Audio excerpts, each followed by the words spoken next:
Alright guys, welcome back to the channel. If you guys haven't, please take a second, like and subscribe if you're enjoying the content. I know you haven't fully seen this video, so you can always unlike a video if you don't actually like this. But anyways, today, let's get these shoes on real quick.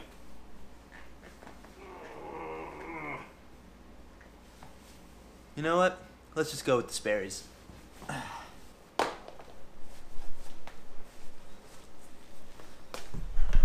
Alright guys, welcome back to the channel. I hope you guys have been enjoying the content. But we are going to head down to the Tesla right now. And well, today I'm going to go over everything that's wrong and quirks and some things that I just kind of am bothered by with my Tesla Model S. So let's roll down there. Just a quick disclaimer. I hope you guys caught on to the fact that I said everything wrong with and some quirks and some tiny issues or things that bother me with the Tesla Model S. Not necessarily things that are like broken or, you know, relevant to every Model S. It might just be things with my Model S or Model S's in general. It could be a combination. But anyways, I know people are going to leave crazy comments below, but I just want to throw that disclaimer in there. So, you know, whatever. Let's go to the Tesla, guys.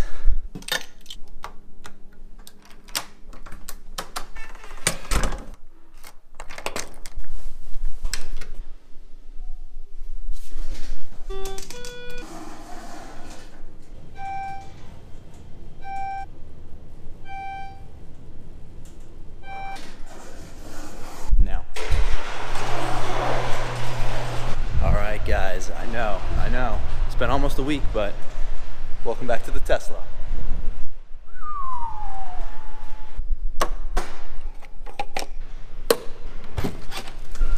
Alright guys, welcome back to the Tesla. Now, I don't know if there's better lighting elsewhere in this garage, but I think we're going to go try and find a better place to film this because it's a little dark in here. But the first thing that bothers me with this car, let me actually go down in the garage and see if we can get it on film. But the silence.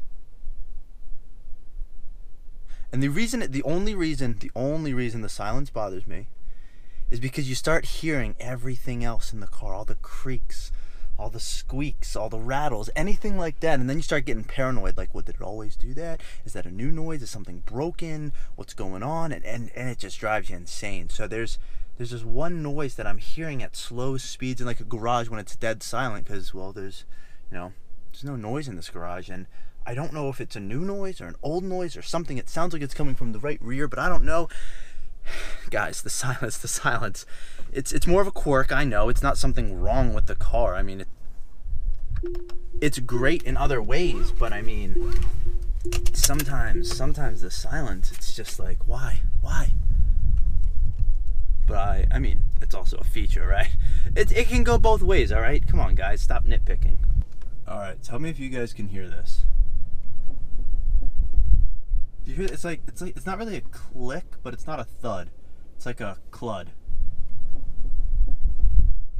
There's this little like rattle that goes on now, and I don't know if it's like when I'm turning or hitting like a bump or what at slow speeds, but it's probably slow speeds that I hear it because it's so quiet, especially in these garages. Well, it's echoing a little bit now, but it's quiet. But anyways, I mean, the car obviously looks incredible, but it's silent and you hear these little things and then they start to bother you. The next thing, the next issue, the next problem, the next thing that bothers me with my Tesla is the fact that you can only go 15 miles in reverse.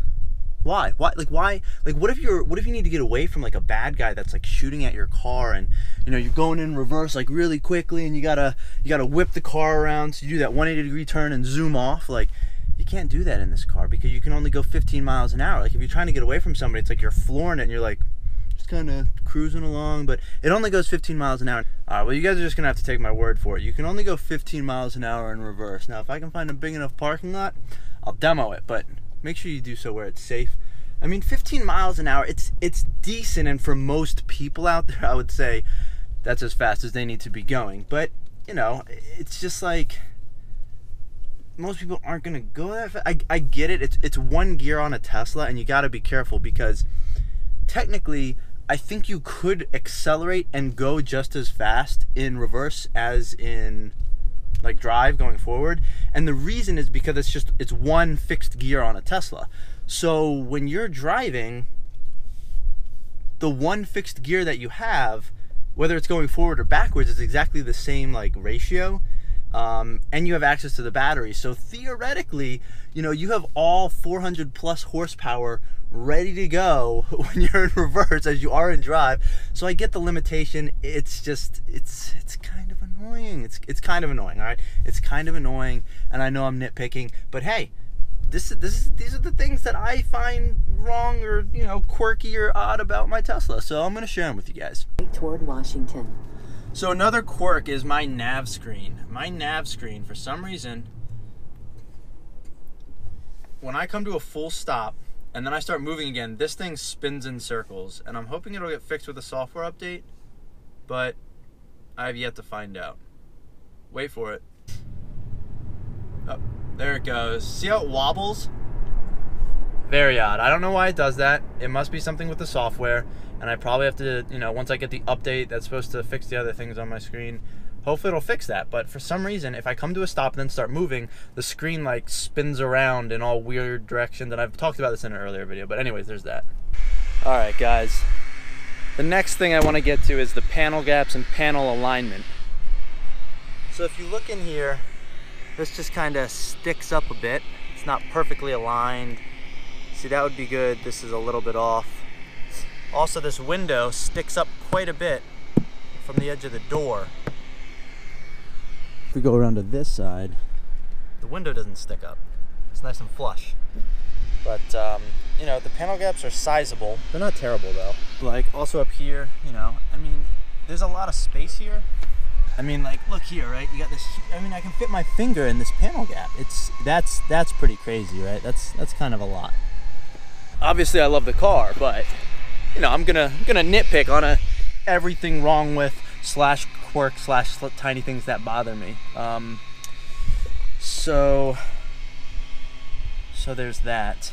You know, this car almost has 90,000 miles. It's a 2014, and well, you're gonna get these kinds of things. But when I open the roof all the way, you will hear a little rumbling.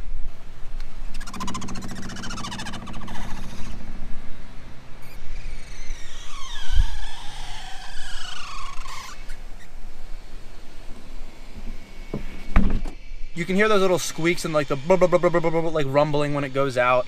I'm sure that's just, you know, the tracks, normal wear and tear, that kind of thing, but it does it on my car.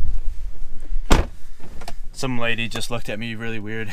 Anyways, moving to the back seat of my car. Another little quirk slash something that is wrong with the design of the Tesla Model S. There's no rear cup holders. Now, obviously it doesn't bother me because as a driver, I have two cup holders here, and then I can use this storage area for, there's like cup holders that are adjustable down in there, but I'm good.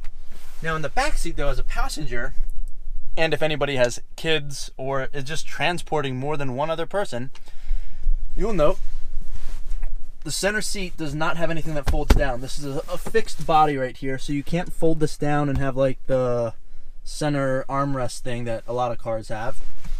Now, even down here, there's no cup holders underneath of here. If you notice, there's a ton of space under here. You could probably, I think they have aftermarket things that will add cup holders and like a little console for the rear passengers. Mine doesn't have that. It just has space, which is nice because you can put your feet here. When you're a center passenger, your feet fit under this thing nicely. But there's still no cup holders. It'd be cool if like those cup holders, you could slide that forward and there were cup holders back here for your passengers, but you know, instead you just get the awesome carbon fiber. But there's no cup holders. There's nothing on the door. They're very plain, which is fine. But I mean, there's nowhere for rear passengers. You know, this is just a handle to get in and out, shut the door. There's no cup holders back here. I don't know why they did this. It seems like a slight design flaw and kind of a missed opportunity just for a simple thing as a cup holder. You know, if you have any kids, where are they going to put their sippy cups or just regular beverages that they might be enjoying in the back seat when you're getting, you know, chauffeured around in your Tesla? Now, the interesting thing is, I'm not going to do it right now because I'm too lazy, but the rear-facing child seats, in one of my earlier videos, I'm going to see if I can find a quick clip just to show you guys. These seats have a nice little cup holder and storage area, whereas the rear seats do not. There is a cup holder in the rear-facing child seats. They put it in those seats, which almost never get used, but not in these seats. It doesn't really make any sense, but just another, you know, little quirk slash something that, you know, I find to be wrong with my Tesla Model S. Not that it bothers me, because I just drive it and it's a blast. Now the last thing I'm going to show you guys, which I found because I was cleaning my car, which I did quite often when the weather was nicer, but if you look at the front driver mat, it fits in here nicely, but if you lift it up, there's actually like 2 hooks on the floor, which is kind of weird, but there's nothing to hook them into. There's like this extra circle here, which is almost to protect it against rubbing on this, but there's 2 hooks, but I don't know what these hooks are for. I don't, like, what? Is my mat wrong? Are these wrong? So, you know, obviously I don't know if it's something that's wrong with my Tesla, but it's something that they either messed up or it's just a weird quirk that I don't know why it's there. I don't know what those hooks are for. As you can see over here, the passenger floor mat, there's no hooks. Yeah, I know it's dirty, it needs to be vacuumed, but there's no hooks on the floor. There's no hooks. There are still those like circle things on the floor mats, but there's no hooks on the floor, and the floor mat sits nicely on the ground because there aren't those hooks. So I don't know what those hooks are about, but they're there. So those are the main things that I think I'm just going to cover today as far as what's wrong with my Tesla and some weird kind of quirk slash misstyling opportunities on the car. Other than that, I love this car and I think it's pretty incredible. The one other thing that they updated was obviously the nose cone.